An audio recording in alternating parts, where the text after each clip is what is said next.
الحمد لله نحمده ونصلي على رسوله الكريم أما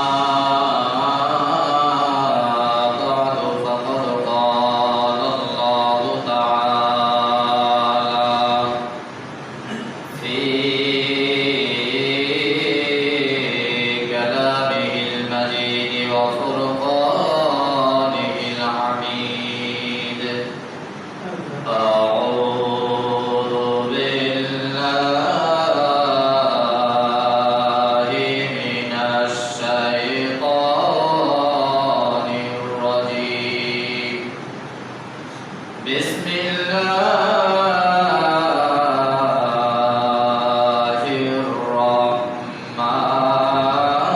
الرحمن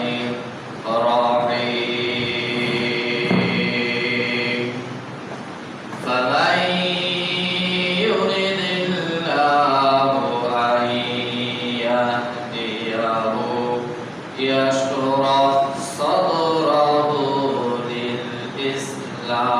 للإسلام صدق الله العظيم وقال رسول الله صلى الله عليه وسلم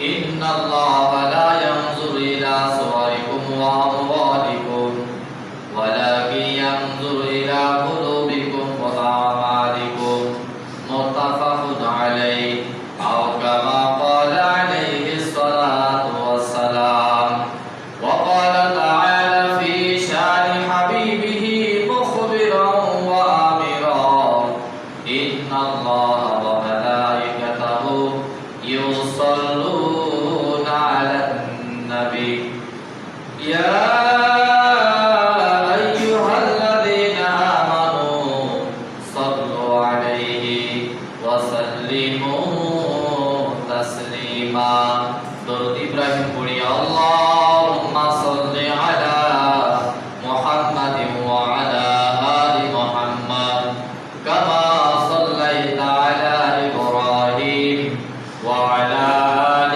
إبراهيم إنك حميد مجيد أستغفر الله الذي لا إله إلا هو الحي القيوم وأتوب إليه أستغفر الله الذي لا إله إلا هو الحي القيوم وأتوب إليه قال رب اشرح لي صدري ويسر لي أمري واحلل عقدة من لساني يفقهوا قولي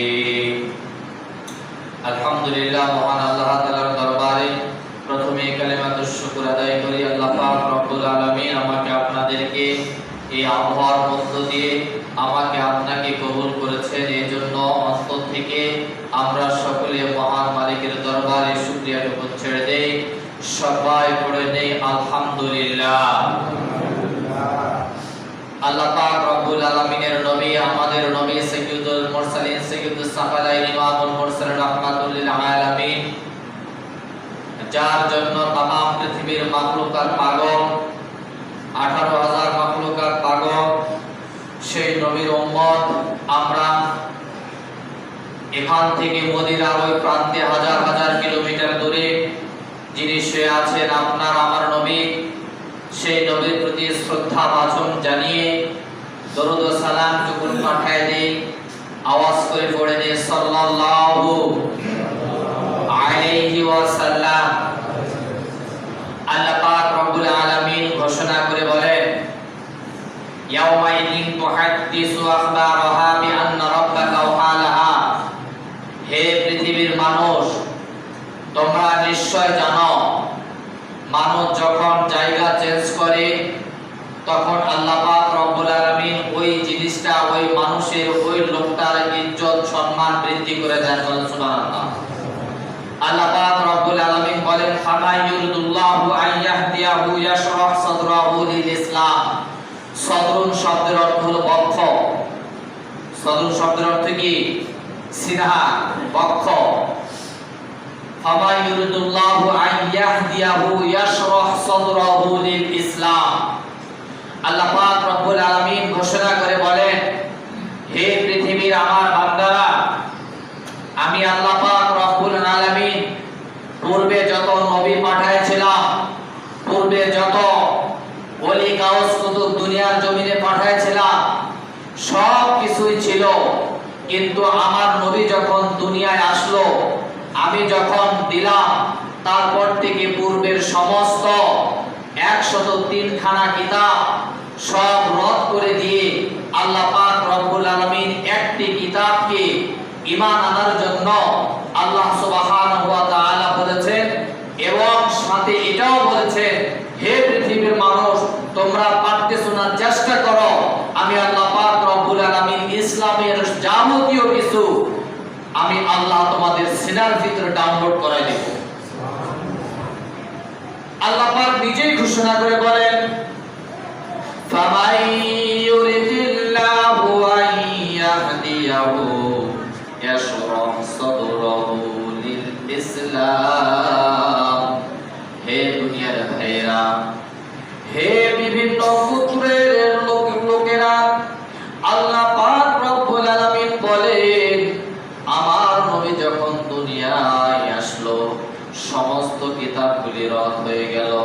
আমার নবী যখন দুনিয়ার জমিনে আমি আল্লাহ পাক রব্বুল আলামিন পাঠিয়ে দিলাম, আল্লাহ পাক করলেন সমস্ত গাউস কুতুব আবদাল, যত ধরনের বড় বড় চমৎকার ওলি ছিল, সবার কথাকে আল্লাহ পাক রদ করে দিয়ে নবীর কথাকে সিনার ভিতরে বসায় দিতে বলেছেন। বলেন সুবহানাল্লাহ। আমাদের নবী শেষ নবী।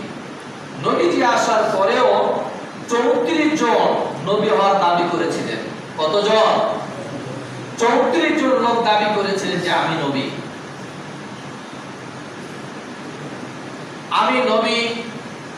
34টা লোক দাবি করেছিলেন, কিন্তু আল্লাহ পাক রব্বুল আলামিন যতগুলো পয়গম্বর দুনিয়ার জমিনে পাঠিয়েছেন, প্রত্যেকটা পয়গম্বরের ভিতরে গুণ ছিল। 34 জনের ভিতরে নবী হওয়ার কোনো গুণ ছিল না। বলেন নাউজুবিল্লাহ। প্রথম গুণ হলো, আল্লাহ পাক রব্বুল আলামিন আজরাইল আলাইহিস সালামকে নবীজির কাছে পাঠায় দিতেন যে আমার পয়গম্বরের কাছে যাও, তারা যদি তোমাকে অনুমতি দেয় যে আমরা দুনিয়ায় থাকবো না, তাহলে জান কবজ করবা, না হলে ফিরে আসবা। এটা হলো সর্বপ্রথম নবীদের গুণ ছিল। আজরাইল আলাইহিস সালাম আসতেন, জিজ্ঞাসাবাদ করতেন, হুজুর আপনার কাছে আসছে আল্লাহর পক্ষ থেকে আপনার জান কবজ করার জন্য, আপনি অনুমতি দিলে করব, না হলে। 2 নম্বর গুণ ছিল, আল্লাহ পাক রব্বুল আলামিন পয়গম্বরদের উপরে এমন নিয়ামত দান করেছেন। 2 নম্বর গুণের কথা বলেছেন, যাদের মৃত্যু যেই জমিনে হতো, যেই মাটিতে হতো, ওই মাটিটায় তাদের জন্য খাস করে ওই মাটির নিচে কবর দেওয়া হতো। বলেন সুবহানাল্লাহ। আমরা এখানে মরলে অন্তরে মাটি দেওয়া হয়, আর আল্লাহর পয়গম্বররা যেখানে মৃত্যুবরণ করতেন, সেই জায়গাতেই তাদের কবর খনন করে দাফন করানো হতো। এই 2টা গুণ ছিল। 34 জনের ভিতরে এমন গুণ ছিল না। শেষ পরিণতি এই আল্লাহ পাক রব্বুল আলামিনের পয়গম্বরের মতো একজন দাবি করেছিলেন।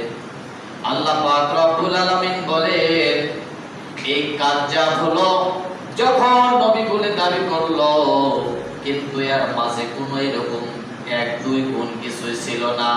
আল্লাহ পাক রব্বুল আলামিন বলেন তার মৃত্যু হয়েছে পায়খানায়। বলেন নাউজুবিল্লাহ। নবী দাবি করেছিলেন মৃত্যু কোথায় হয়েছে? পায়খানাতে। সত্যি নিতান্ত যদি একজন সে নবী হওয়ার যোগ্য রাখতো, পায়খানায় কি তার মৃত্যু হতো? ভাইরা, কোশ্চিন কালো হতো না, কখনোই হতো না। এই জন্য আল্লাহ পাক রব্বুল আলামিন যুগে যুগে যুগে যুগে বহুত নবী পাঠায় দিলেন। আল্লাহ পাক রব্বুল আলামিনের ফেরেশতা হযরত আজরাইল আলাইহিস সালাম হযরত মুসা আলাইহিস সালামের কাছে জান নেওয়ার জন্য আসলেন। মুসা আলাইহিস সালামের কাছে আসার পরে জিজ্ঞাসা করলেন, মুসা পয়গম্বর তুমি কে? উনি বললেন, আমি আল্লাহর ফেরেশতা আজরাইল। হযরত মুসা আলাইহিস সালাম বললেন, হয়তোবা আসলে আমার কাছে প্রতারণা করতেছে, এই হলো ফেরাউনের লোক, আমাকে মারার জন্য, আমাকে আক্রমণ করার জন্য আসছে। এরকম তার অন্তরের ভিতরে একটা খেয়াল আসলো। মুসা আলাইহিস সালাম শক্তিতে অনেক পাওয়ারফুল ছিলেন, অনেক শক্তি মুসা আলাইহিস সালামের ছিল। আমার ভাইয়ের, আমার বাবাজিরা, মুসা আলাইহিস সালাম মনে করলেন এটা ফেরাউনের লোক, শত্রু মনে করলেন। আল্লাহর ফেরেশতাকে এমন ভাবে একটা খুশি দিয়ে দিলেন, আজরাইলের দুইটা চোখ উপরে অন্যত্তরে যায় পড়লেন। বলেন সুবহানাল্লাহ। আজরাইলের চোখ খুলে গেল। তাহলে কত বড় বীর বাহাদুর ছিলেন এই মুসা আলাইহিস সালাম। আজরাইলের চক্ষু যখন অন্যত্তরে পড়ে গেল, আজরাইল সালাম আল্লাহর কাছে যা বলতেছেন, আল্লাহ আপনি কোন পয়গম্বরের কাছে আমাকে পাঠাইছেন, দেখেন আমার দশাটা কি করেছে।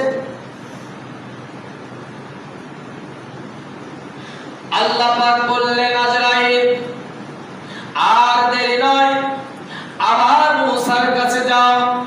মুসা আলাইহিস সালামকে যাই বলবে, মুসা আলাইহিস সালামের বাড়ির মধ্যে যতগুলি ভেড়া আছে, তার ইচ্ছাধীন, তার ইচ্ছার মধ্যে যে ভেড়াটা পছন্দ হয় ওই ভেড়াটাতে তার হাতটা বোলায় দিতে বলো। হাতের তালুর নিচে যতগুলি পশম থাকবে আমি মুসা আলাইহিস সালামের ওই পশম পরিমাণের হায়াতকে দীর্ঘায়িত করে দিব। দ্বিতীয়বার ওই অবস্থায় আজরাইল আলাইহিস সালাম এসে বললেন, আল্লাহর পয়গম্বর আমি আবার আসলাম, আল্লাহর পক্ষ থেকে এসেছি, আপনি যদি হায়াতকে বৃদ্ধি করে নিতে চান আপনি ভেড়ার উপরে হাত রাখেন। হযরত মুসা আলাইহিস সালাম বললেন, এরপরে কি হবে? আজরাইল আলাইহিস সালাম বলে, এরপরও গণনা করে কম্পিউটার দরকার যেভাবে হোক গণনা করার পরে যে কয়েকটা পশম হবে এরপরও আপনার মৃত্যু হবে। আল্লাহর নবী হযরত মুসা আলাইহিস সালাম জিবরাইলকে বললেন, ভাই জিবরাইল আমি ভুল করেছি, প্রথমবারে আমি ফেরাউনের শত্রু মনে করেছি। ভাই আজরাইল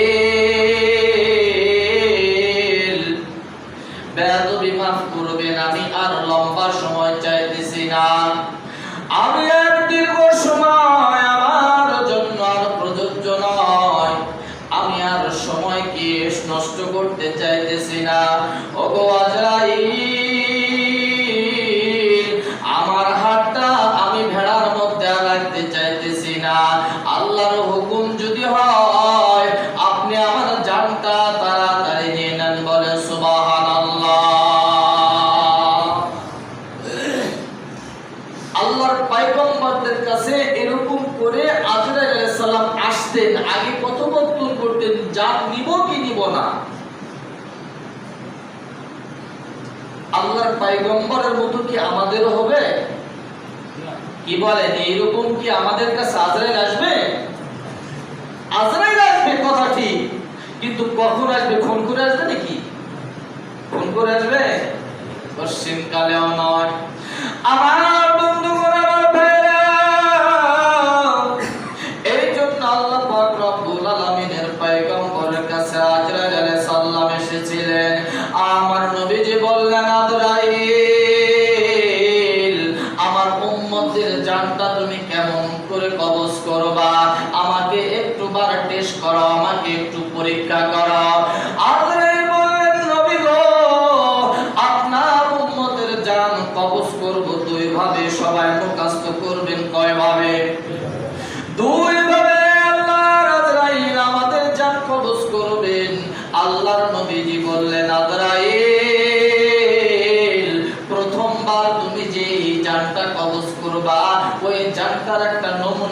দিয়ে তুমি টেস্ট করো। আল্লাহর নবীজি বলার পরে আমার ভাইরা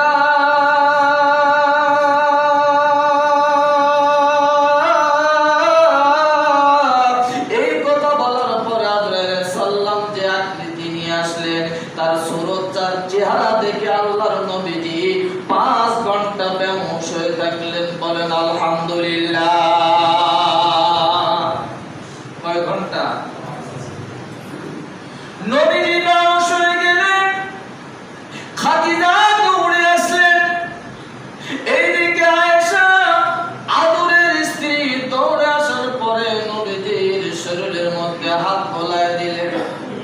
নবীজির মাথায় পানি ঢালতে আরম্ভ করলেন।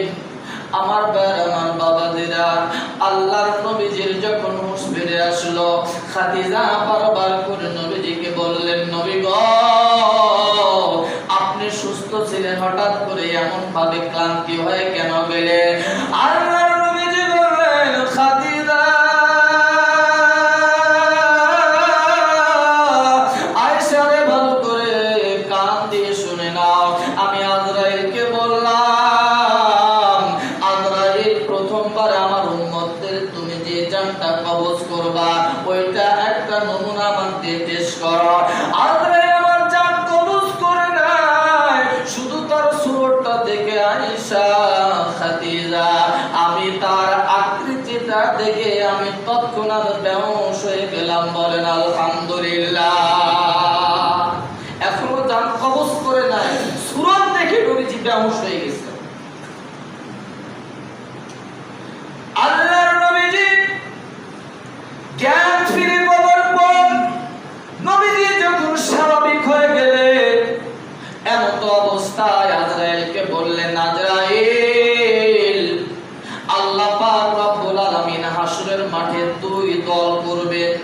2 দলে মানুষকে বিভক্ত করবেন, একটা হলো ডান দিকে আর একটা হলো বাম দিকে। আল্লাহ নিজে বয়ান করে বলেছেন, ওয়ান্তাসুল ইয়াউমা আইয়ুহাল মুজরিমুন।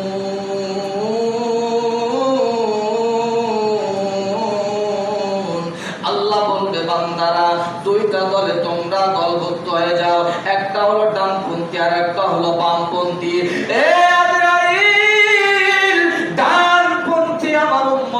কিভাবে তুমি জান কবজ করবে একটা নমুনা দেখে দিয়ে যাও। তোমার সুরত দেখে আমি বেহুশ হয়ে গেলাম, তুমি আমার ডানপন্থী উম্মতদের মৃত্যু কিভাবে নিবে আমাকে একটু জানায় দাও।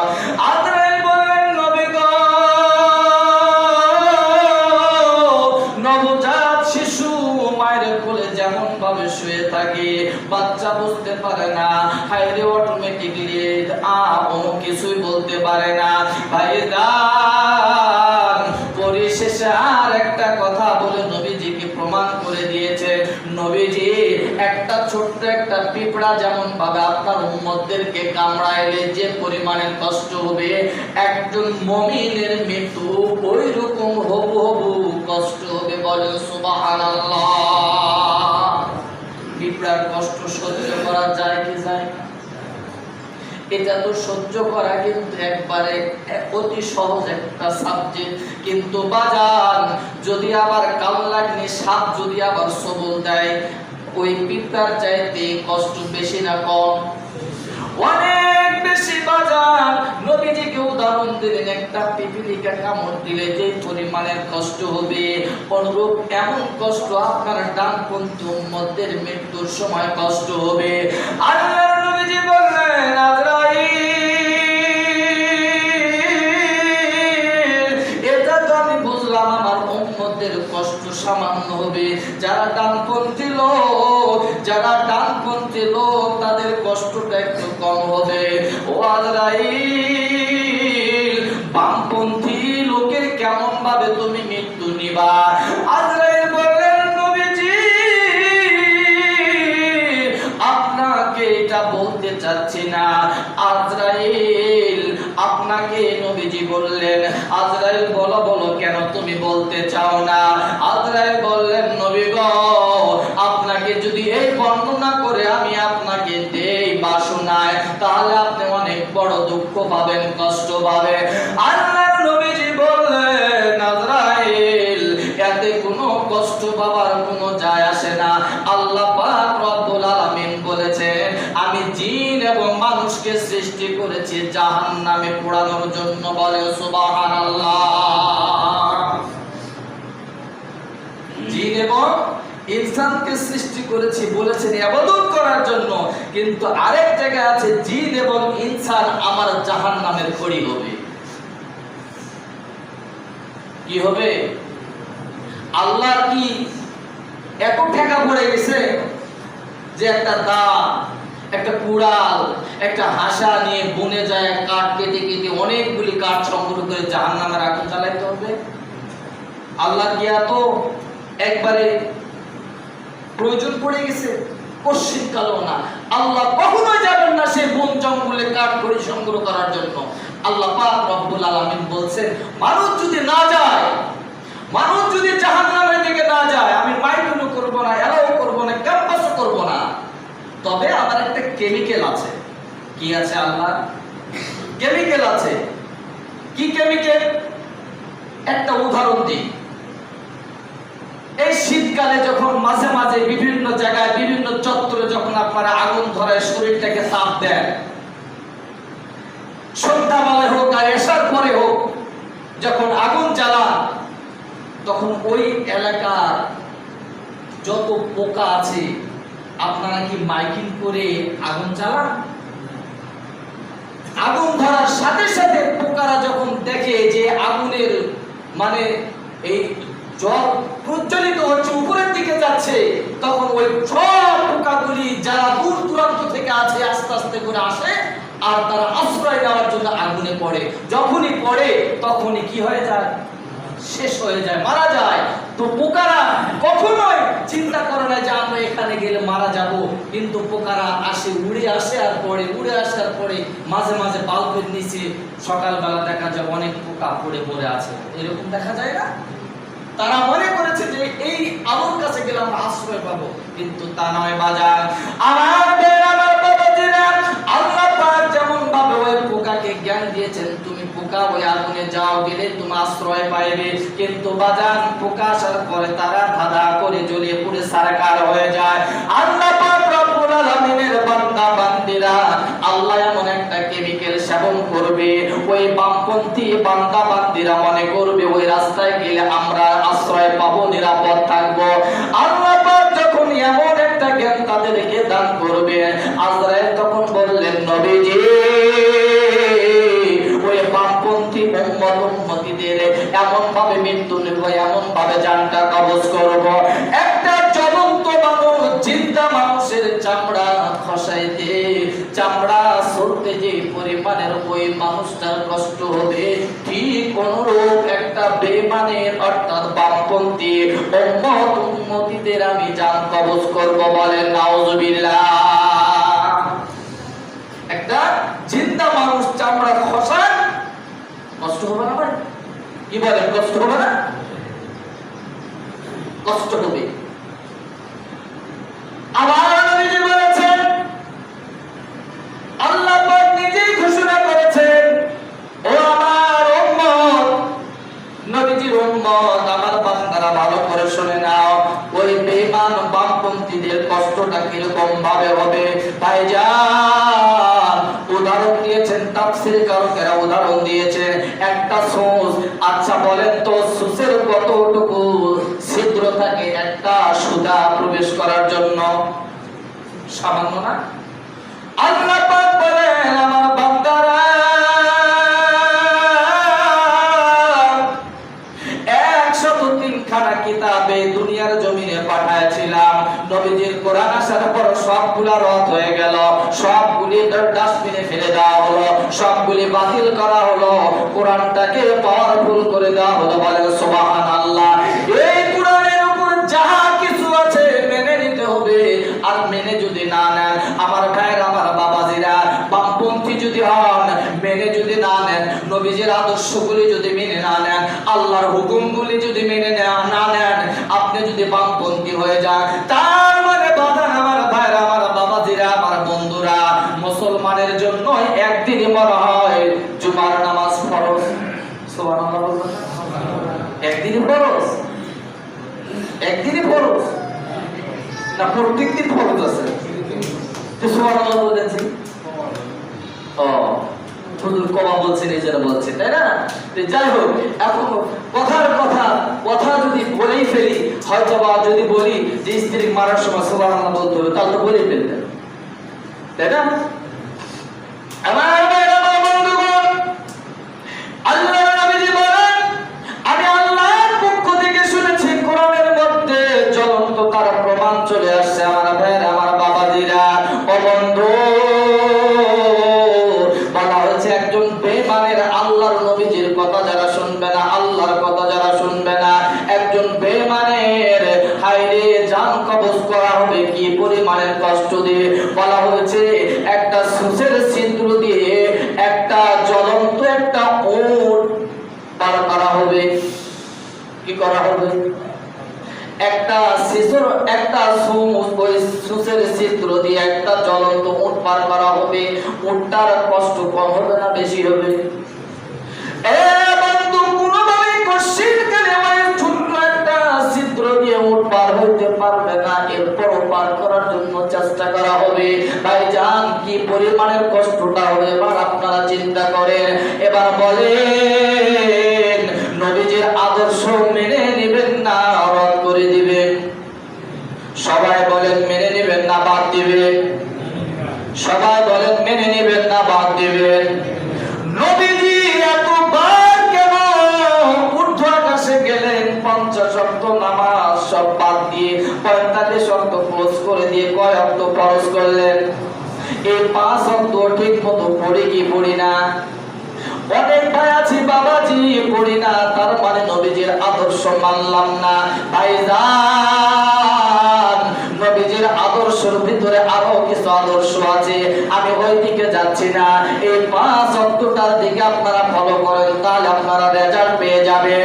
আমার বন্ধুগণ, আমার বাবাজিরা, নবীজি 45 ওয়াক্ত ক্লোজ করে দিয়ে 5 ওয়াক্ত বহাল রাখলেন।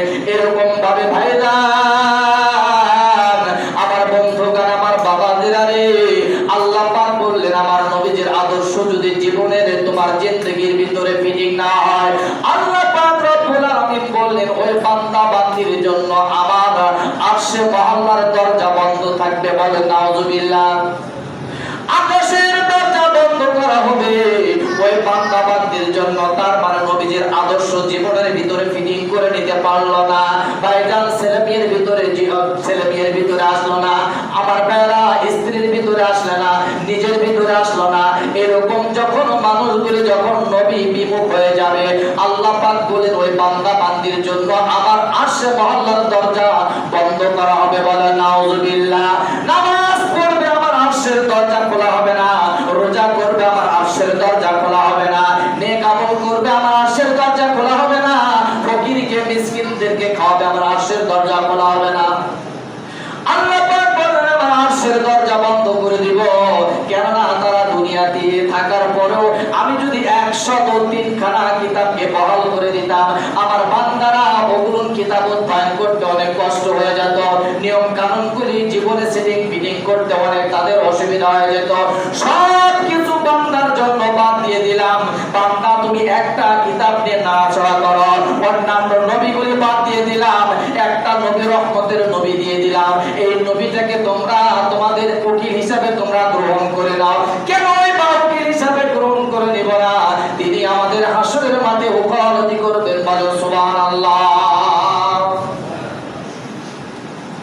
এখন ভাইজান,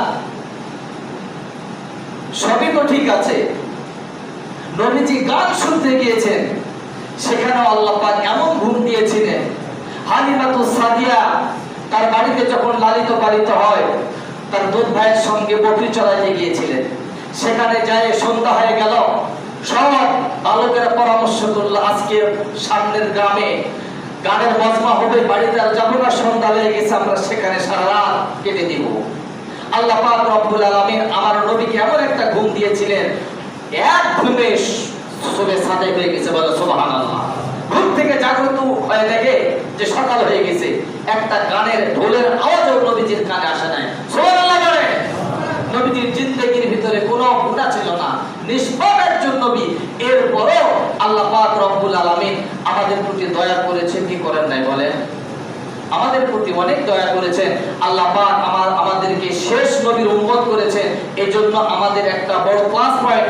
এরপরও যদি ভাই পাপপন্থী হয়ে যায়, এটা কপাল পড়া মুসলমান। এটা কি পড়া মুসলমান?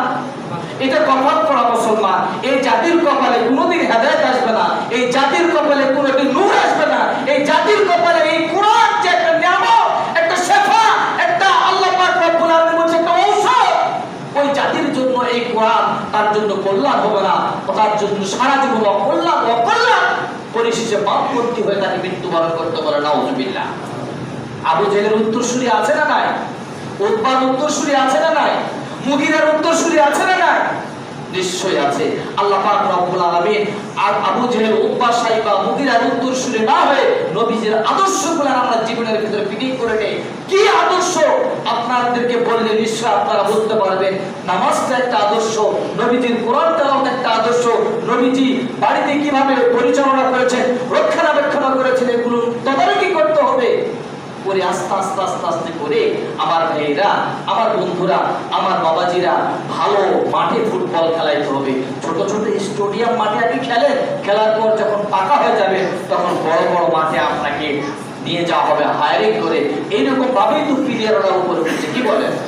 তাই না ভাই? এভাবে করে তারা উচ্চ তবকায় উঠে গেছে। আমরাও চেষ্টা করব। আজকে হুজুর কি মানবো? আমি বলবো যে দাঁড়িয়ে রাখেন। কি বলেন? আচ্ছা, দাড়ি রাখার কথাটা বলার দ্বারা কি আপনারা দুঃখ পালেন, কষ্ট করলেন? নবীজির দাড়ি আছিল না? নবীজির দাড়ি ছিল না? তাহলে আপনার উম্মতে আপনার চেহারায় দাড়ি নেই কেন? আপনি নবীজির আদর্শ একজন স্লোগানটা আপনার চেহারায় দাড়ি নেই কেন? তার মানে যে অন্যায় করবে অন্যায় করে যান, আপনি বারণ করলে বরং আপনার শত্রু। কি বলেন? আপনি তাকে নিষেধ করলে কি আপনি শত্রু। একজন জেনা করতেছে করে যান, আপনি যদি নিষেধ করেন তাহলে আপনার উপরে পিকা। কি তাই না ভাই? মানে অন্যায় করুক, আপনাকে নিষেধ করা হবে না, কিন্তু অন্যায় করতেছেন আপনার অন্যায় প্রতিবাদ করতে হবে, তাহলে আল্লাহ পাক আপনাকে সাহায্য করবে। সুবহানাল্লাহ বলেন। ইয়া আইয়ুহাল্লাযীনা আমানু ইন তানসুরুল্লাহ ইয়ানসুরুকুম। আল্লাহ পাক বলে, হে মুমিনেরা, এরকম ভাবে যারা আগাবে আমি আল্লাহর পক্ষ থেকে তোমাদের উপরে মদদ নাযিল করব। তো নবীজির আদর্শগুলো মানা যাবে তো ভাই? মানা যাবে তো? সবাই ইনশাআল্লাহ পড়ে নেই। আলহামদুলিল্লাহ।